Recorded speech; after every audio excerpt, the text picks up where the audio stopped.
You better keep that smile in check. That is an absolutely terrible poker face. Joe, it's time to step inside the mind of Galen Hall. We're going to play this next hand from his perspective. We're going to sweat with Galen, something many of our female viewers are hoping to do one day. Kidding! We don't have any female viewers. My wife watches. Granted, it's for your jokes, but... Victor raises the button, 55,000. Galen has Queen Jack suited and will 3-bet from the small blind, makes it 125 total. I like the 3-bet because we've got a fairly strong hand, we're out of position, and we're certainly deep enough. Victor's going to call. He'll play the flop in position. The just call means he'll have hands like aces, kings, and queens less often. What a flop for Galen. King Jack 6 with 2 spades. His second pair and the flush draw. He has the betting lead. He continues for 175,000. This is a pretty bomb flop for us. We should have no probs getting some more money in on this flop. Victor calls. Really hoping for a spade here. Was the 4 of clubs. Now we could fire here, but these guys are pretty deep and you don't want to get raised off of it. Galen has checked. If you're going to check, it should be with the intent of inducing a bluff from a worse hand, though. There is no check folding here. 275,000. 275,000. Again, I like just calling here because our hand is strong, but not crazy strong, and we don't want to get raised off of it.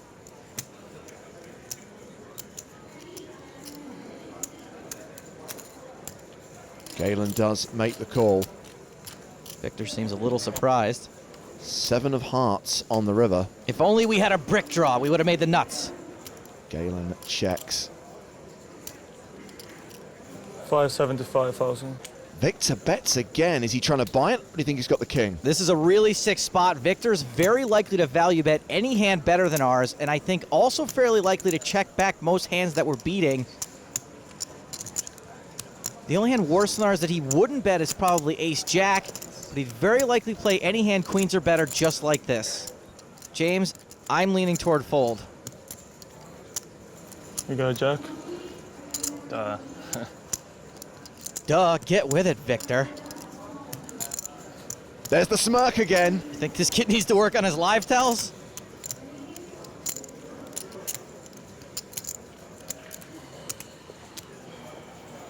Galen lays it down. Victor did have a king. Nice lay down us. But the action's been folded to Daniel Negreanu in the cutoff. Right. Yes, he is right, Daniel. He knows what he's talking about. Jack 9 offsuit.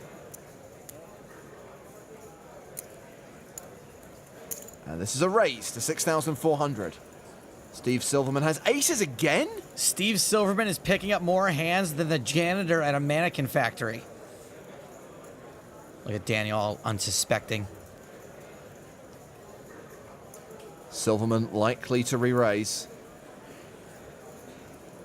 That's a 3-bet to 18,500.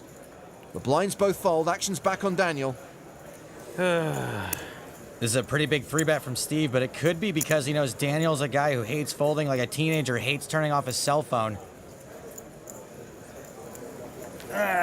Go for it. Negreanu 4-bets. 48,000. This is ill-timed at best. I see all the kids on TV do this all the time. It's just 4-bet. The guy 3-bet, they 4-bet. Oh, 4-bet. Huh? 4-bet, I don't slamming They the chips. They don't slam. I could say Daniel's giving something away, but the great thing about having aces is that you really don't have to make reads. I can't even keep a straight face. Look at this. Tail box. That's what they call me. Nobody calls you that, but we are about to start.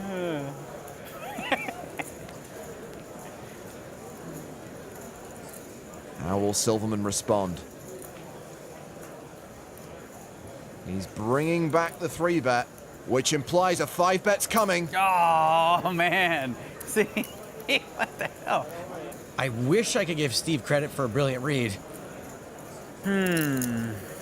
But if he were making some great read on Daniel, he probably would have just called.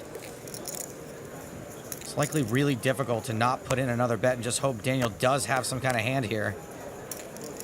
Yeah, I'll fold this one. You got it. Good hand. Very good hand, in fact. Guess I should have just called. Oops. Steve's thinking the exact same thing. Blinds 1,000, 2,000 with a 300 ante. Action folded around to Matthias Mulhausen. He passes. Igor Kurganov, King Jack off. Suspect he's gonna open. He does, with a raise to 4,000. Oh my God, who is that? That is Slade Fisher. He's folded, as have Gabriela Trento and Andrew Chen. Ola Shemian, Queen 7 off on the button, and that is a re-raise, a 3-bet to 9,100. Re-raising an early raise against a really good player with junk. Kurganov calls. There is some history between these two. Igor knocked Shemian out of the 25K in Australia, then went on to win. Ace Jack 6 on the flop. Kurganov checks. Shemian, with absolutely no hand whatsoever, continues for 8,600. And this is almost certainly getting called. Kurganov with second pair. Only a third of the size of the pot, which is fine in a 3-bet pot. He calls. A 7 on the turn. Shemian now has third pair. A lot of folks are going to slow down now, but no, not Shemian. He's just going to continue bloating this pot like the gluttony scene in 7. He bets 16,100. Once again, Kurganov calls. If Kurganov were ahead on the flop, he'd very likely still be ahead now. 9 of hearts on the river, and Kurganov checks a third time. This is a super wet river card. Is Shemian going to get weird here? All in. He shoves. He overbets the pot. Straights came in, obviously the flush. This is a sick bluff, and it's his best shot at getting Kurganov to fold exactly the hand he's got, sometimes even better. Right now, it's Kurganov's tournament life over second pair. Your all in did a different sound than it did before. Uh-oh. Plus your hand was shaking. That's making it tougher. I don't know. Normally it's because you're so happy that you have it. It was a friendly smile to me. Ole, ole, ole. I call. Great call. Sick. Both hands have to be shown, guys. You gotta show both hands. It's an all-in situation. Both hands have to be tabled. Einmal so nicht klarkommen wie ich. Live reads are not a myth. I've seen it. Over to the young 23-year-old American living in Thailand, Nicholas Baman with pocket 9s. It's a big raise. That it is. Generally speaking, a big raise like that represents a hand like 2 jacks. Call. He will make the call. I don't fault him here for making the call. I think Baman's doing the right thing. Huge underdog here as we go to the flop. And the flop, there is a 9, Queen 8. Incredible flop here. 3 9s for Baman, but Spets with a pair of jacks gives him also a straight draw. Baman checks, as does Spets, and we go to the turn. The turn is a 4 of spades. Baman, obviously with the best hand, 3 9s, is going to bet out 50,000. If I was Spets here, I might think that my 2 jacks are good. There was no bet on the flop. Left. Asks for a count. 133. Looks like Spets is trying to pick up a read. He's looking over at him, trying to gauge whether or not Baman is really strong or is maybe making a little bluff. He's counting out. Big stack of chips. That's more than 50,000. Oh, I would expect at least the call from Spets. That a queen? You don't even have a queen. Oh, a bit of information being traded there. Well, Spets asking him if he has a queen. That's kind of giving away information about his own hand. By showing that he's worried about the queen, it represents that maybe he has a pair of jacks or 10s, which is exactly what he has here. So I think Baman has a read on what he's got. 4 9s! Oh my goodness, Spets called and Baman's hit quads. Baman with the check mark, which means he cannot lose this hand unless he folds, which I don't think he's going to do. Haven't seen that in a while. And he's all in. Okay. He's putting the pressure on Spets, and now Spets here has to ask himself, what am I up against here? I can't beat a queen. I can't beat him if he has 10 jack. Of course, if he has a 9, I'm dead. You have jacks. Wow. Wow. Did you hear that? Jacks. Bamman just called out his hand. That must be intimidating for a player when you're at the table and the player opposite you calls your hand. Yeah, but I don't know if I would have done that there. That's why you're smiling, because you got the jack. I wouldn't have done that if I was Bamman. That's what you have. Jacks. I'm asking you, you have jacks. Yeah, Now that's honesty. pretty good read. Got a 9.